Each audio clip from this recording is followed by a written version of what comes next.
یار مجھے ایک بات بتاؤ، آج ہمارا قومی دن ہے، یہ دفتروں میں کھجل ہو کہ میرے ذہن میں ایک سوال اٹھتا ہے، کیا؟ ہماری قومی زبان کیا ہے؟ اردو. تو اسے استعمال کیوں نہیں کرتے؟ اسے چھپاکی نکلی ہوئی ہے. کیا مطلب یار قومی زبان ہے اگر تو اس کو سرکاری زبان کے طور پہ ہم کیوں نہیں لیتے یار؟ اس لیے نہیں کہ اس کے ساتھ ظلم ہوا ہے. اس کو آئین میں یہ بات طے تھی 73 کے آئین میں. اس کی جو 251ویں شق ہے وہ اسی سے ڈیل کرتی ہے کہ عنقریب 10 سال کا عرصہ رکھا گیا تھا کہ بتدریج انگریزی کی جگہ اردو آ جائے گی اور یہ سرکاری زبان ہوگی. لیکن نہیں، اس پہ عمل نہیں ہوا. اس کے ساتھ وہ سلوک ہوا ہے اردو کے ساتھ جیسے مرکز نے چھوٹے صوبوں کے ساتھ سلوک کیا. ایگزیکٹلی وہی کچھ ہوا ہے، اس کو اگنور کیا گیا. قومی زبان ہماری اردو ہے اور انگریزی فارم بھر کے اللہ جانتا ہے اکھوں کے سپیلنگ خراب ہو گئے ہیں. جس دفتر میں جائے کسی کام اگے انگریزی فارم دے دیتے، لو جی پرے بیٹھ. باقی بڑا ظلم ہے، بہت بڑا ظلم ہے یہ. اور جس کی یہ ایک بنیادی وجہ ہے کہ عوام جو کہتے ہیں نا ہم تو کٹے ہوئے ہیں، ہمارا تو کوئی تعلق نہیں ہے ایوان اقتدار سے، حکومت سے، حکمرانی سے. اس لیے کہ جو زبان وہاں کی دستاویزی زبان ہے، جو دفتری زبان ہے، ڈاکیومنٹس میں ہے، وہ انگریزی ہے. اس کے اوپر جو سائن ہوئے ہیں، جو نوٹ لکھا گیا ہے، جو کبھی نوٹیشنز وہ اردو میں نہیں ہوتی، وہ انگریزی میں ہی ہوتی ہے. نہیں تو وجہ کیا ہے؟ کیوں نہیں اس کو قومی زبان کے طور پہ سرکاری طور پہ استعمال کر رہے؟ یہ جو 100 سالہ دور ہے نا برٹش راج کا، اس کمپلیکس سے ہی نہیں، اس نے ایسی چھاپ ان کے اوپر چھوڑی ہے کہ ہمارے حکمران، ہمارے افسر، ہمارے سیاستدان، پریزیڈنٹ صاحب نے پارلیمنٹ میں جو اپنی پہلی سپیچ کی وہ اردو کی بجائے انگریزی میں تھی. ان کا معاہدہ بھوربن ہوا، اس کی جو ڈیٹیلز آئیں، جو ایک مشترکہ اعلامیہ ہے وہ انگریزی میں تھا. ایون چارٹر آف ڈیموکریسی کا جو دفتری دستاویز ہے وہ بھی انگریزی میں. اب کل کاکول میں آرمی چیف نے جو سپیچ کی ہے وہ انگریزی میں کی ہے. میں حیران ہوں کہ پریزیڈنٹ نے اردو میں کیسے کر لی. پریزیڈنٹ نے اردو میں کی ہے اور بڑی شستہ، بڑی اچھی، بڑی پرجوش تقریر کی ہے. نہیں تو انگریزی راج تو انڈیا میں بھی رہا ہے، ادھر تو ہندی کی بڑی ٹہل سیوا کرتے. وہاں ہندی کو انہوں نے بڑا سینچا ہے، ہندی کی بڑی خدمت کی ہے. وہاں پر ہندی بیسیکلی یہ اردو کے قریب ترین زبان جو بیسیکلی اردو ہی تھی، اس کے اندر انہوں نے الفاظ ٹھونس ٹھونس کے سنسکرت کے وہ اس کو بنا کر ایک زبردستی کی ایک زبان ہندی کا نام دیا ہوا ہے. بیسیکلی وہ اردو ہی سے ملتی جلتی زبان ہے.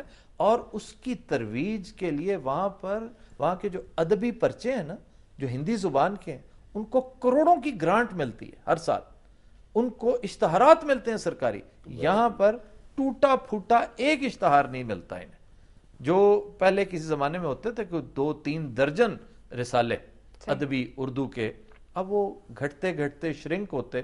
میرا خیال ہے کچھ زیادہ 5-7 رہ گئے جو قابل ذکر ہیں. بالکل. اور نام کا اشتہار نہیں ہے، گرانٹ تو بہت دور کی بات ہے. اردو پروفیسروں کی یہاں پہ حالت دیکھ لیں، کوئی ان کے لیے اسپیشل فیورز، کوئی ترغیبات، کوئی انسینٹیوز کچھ بھی نہیں ہیں. اپنے طور پر یونیورسٹیاں رول پلے کر رہی ہیں، کچھ ادارے ہیں یہاں پہ سرکاری جو جیسے مقتدرہ ہے، جیسے اکادمی ادبیات ہے، اسی طرح اردو سائنس بورڈ ہے، وہ ایک حد تک، ایک انتہائی محدود حد تک وہ کام کر رہے ہیں. وہ یار یہاں پہ تو اردو اور انگریزی میڈیم سکولوں کا آپس میں اتنا فرق ہے. ہاں یہ بھی ایک بہت بڑا شرم آتی ہے اللہ جانتا. المیہ ہے کہ دوغلا نظام تعلیم ہے آپ کا، دوغلا نظام. آپ کسی اردو سکول میں چلے جائیں، وہاں کے جو بچے ہیں بیچارے وہ اس طرح مسکین سے، ان کو کوئی فیسلٹیز نہیں ہے، کچھ نہیں، ان کے ہجے ہی خراب ہو گئے ہوئے ہیں بچوں کے، ادھر کھجڑ ہو کے. انگریزی سکول کے بچے ایسے نکل رہے ہوتے ہیں جیسے نواب نکل رہے ہیں. ہاں بالکل، یہ دیکھیں نا، ناانصافی کی بنیاد آپ اپنے نظام تعلیم سے کریں. لیکن میں آپ کو ایک بات بتاؤں، جتنا مرضی اگنور کر لیں، اس کو جتنا مرضی نظر انداز کریں، جس طرح یہ اپنے قومی لباس سے جان چھڑاتے ہیں نا، یہ ہمارے عمال جو ہیں یا ہمارے سرکاری اور سیاسی رہنما جو ہیں. دیکھیں ضیاء الحق جب گیا ہے، ضیاء الحق کی موجودگی میں آپ کا لباس جو ہے وہ شلوار قمیض، وائٹ شلوار قمیض، اوپر کالی ویسٹ کوٹ تھی. دفتروں میں یہ افسروں کی ماتحتوں کی اور سیاسی جب ضیاء الحق چلا گیا تو انہی افسروں نے اپنے چپڑاسیوں کو وہ لباس پہنائے. اس وقت ویٹرز کا لباس ہے وہ، بالکل صحیح. وہ آپ کا یعنی قومی لباس جو ہے وہ آپ کے ویٹرز پہنتے ہیں.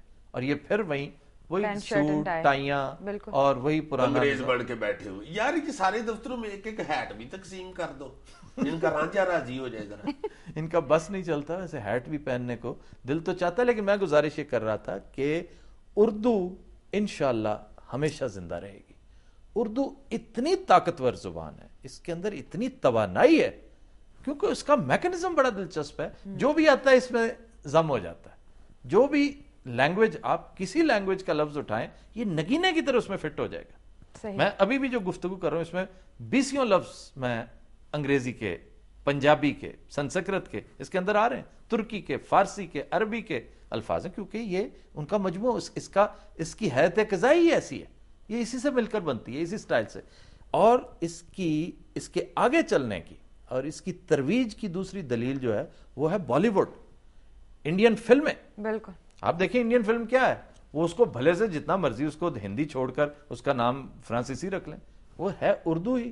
یہ اپنی طرف سے بڑا انہوں نے نٹ بولٹ قابلوں کے ساتھ سنسکرت کے بڑے موٹے موٹے بڑے بڑے لفظ اس میں فٹ کرنے کی یہ ٹھونسے ہوئے ہیں. یہ ہندی کے نام پر اردو کے اندر پرنتو, ایک لفظ ہے پرنتو, اب پر اتنا تردد کیا گیا ہے اس جیسے درجنوں لفظوں پر, پتہ چلتا ہے کہ وہ ڈکشنری میں ٹھونس دیے گئے. پرنتو کسی پرندے کا نام نہیں, پرنتو کا مطلب ہے لیکن نیسسریلی آپ دیکھیں ان کی فلموں میں وہ استعمال لیکن ہی کرتا ہے. بالکل صحیح. پرنتو فٹ نہیں کرتا. پرنتو فٹ نہیں اس لیے کہ پرنتو وہاں پر فٹ ہوتا نہیں ہے, نگینے کی طرح فٹ نہیں ہوتا. مجبوری ہے تو ضرور فٹ ہو جائے گا, کیونکہ اردو ایبزارب کرنا جانتی ہے.